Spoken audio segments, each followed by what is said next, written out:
Hyderabad camp రాజకీయాలకు ఒక centre పాయింట్గా మారుతున్నట్లున్నది.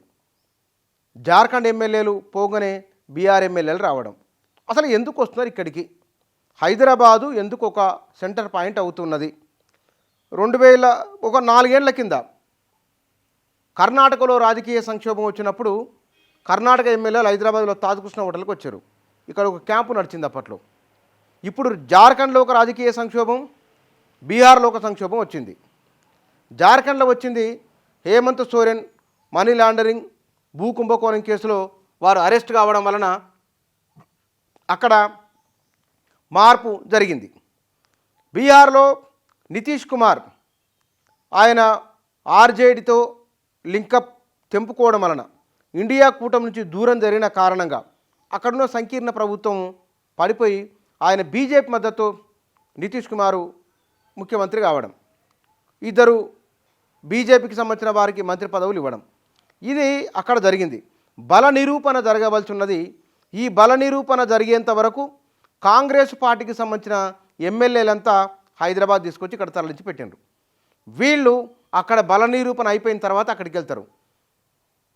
నితీష్ కుమారు ఉమ్మడి మహా సంకీర్ణ ప్రభుత్వానికి రాజీనామా చేసిన తర్వాత అక్కడ జరిగిన ఒక చర్చ, కొంతమంది కాంగ్రెస్ ఎమ్మెల్యేలు తమకు టచ్లో ఉన్నారని, వారు బీజేపీలో చేరబోతున్నారని బీజేపీ నాయకులు మాట్లాడిండ్రు. ఈ మాటలను దృష్టిలో ఉంచుకొని ముందు జాగ్రత్త చర్యగా హైదరాబాదుకు తరలించిండ్రు ఎమ్మెల్యేలను. ఇందులో వారు జార్ఖండ్లో జేఎంఎం కాంగ్రెసు ఈ రెండు పార్టీల మొత్తం 81 అసెంబ్లీ స్థానాలున్న జార్ఖండ్లో 41 స్థానాలున్న వారికి అది ప్రభుత్వాన్ని ఏర్పాటు చేసే మెజార్టీ. 28 స్థానాల వరకు బీజేపీకి ఉన్నాయి. బీజేపీ కూటమికి 29, జేఎంఎం కూటమికి 46, నెగ్గడానికి కావాల్సిన 41, ఇంకా వారికి 5 ఎక్కువనే ఉన్నాయి. అయితే 2-3 ఎమ్మెల్యేలు వారి వ్యవహార శైలి ఇబ్బందికరంగా ఉన్నది. వీరు మద్దతు ఇస్తారా లేదా అనే భయం కూడా ఉన్నది. కాబట్టి కాంగ్రెస్ పార్టీలో ఈ చీలిక రాకుండా జేఎంఎం కాంగ్రెస్ కూటమి ఏకపక్షంగా ఉండే విధంగా జాగ్రత్తలు తీసుకుంటున్నారు. అందుకే జార్ఖండ్ ఎమ్మెల్యేలు ఇవాళ బల నిరూపణ జరుగుతున్నది. చెంపై సోరెన్ ప్రభుత్వం ఉంటుందా లేదా అనేది ఇవాళ తేలబోతున్నది జార్ఖండ్లో. ఇక బీహార్లో విశ్వాస పరీక్ష జరగబోతున్నది. ఆ విశ్వాస పరీక్ష జరిగేంత వరకల్లా వారంతా ఇక్కడే ఉండాలని 2 కాంగ్రెస్ నాయకులు వారి దగ్గరనే ఉంటున్నారు. ఈ నెల 11వ తారీఖు నాడు బీహార్లో ప్రభుత్వ విశ్వాస పరీక్ష ఉన్నది. అంతవరకు ఆ ఎమ్మెల్యేలు ఇక్కడనే ఉంటారు.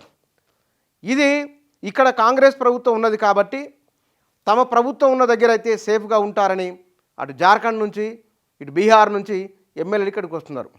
మరి కర్ణాటకలో కూడా కాంగ్రెస్ ప్రభుత్వమే ఉన్నది, కానీ దానికి కొంచెం దగ్గర అవుతుందను, లేకపోతే కనుక ఇక్కడ సేఫ్ ఉంటుందను ఆల్రెడీ జార్ఖండ్ ఎమ్మెల్యేలు వచ్చున్నారు కాబట్టి వారిని కూడా ఇక్కడికే తీసుకొని రావడం, ఇవి దేశంలో జరుగుతున్న మార్పులకు నానాటికి కాంగ్రెస్ బలహీనపడుతున్న దశలో మినుకుమంటూ పరిస్థితులు అనివార్యమైన లేదా అవసరమైన ఏమైనా కావచ్చు, కానీ ఇటు కర్ణాటకలోను తెలంగాణలోను కాంగ్రెస్ ప్రభుత్వం ఏర్పాటు కావడం అది కొంత కాంగ్రెస్ శ్రేణుల్లో కొంత ఉత్సాహాన్ని ఇచ్చింది.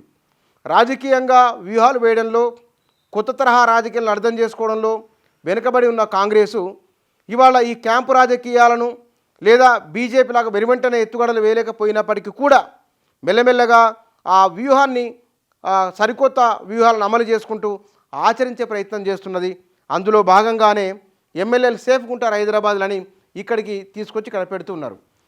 ఓవరాల్గా హైదరాబాద్ అనేది కాంగ్రెస్ పార్టీ క్యాంపు రాజకీయాలకు, కాంగ్రెస్ తన ఉనికిని కాపాడుకునేందుకు కోసమై ఒక కేంద్ర బిందువుగా తెలంగాణను లేదా హైదరాబాద్ను ఉపయోగించుకుంటున్నది కాంగ్రెస్ పార్టీ.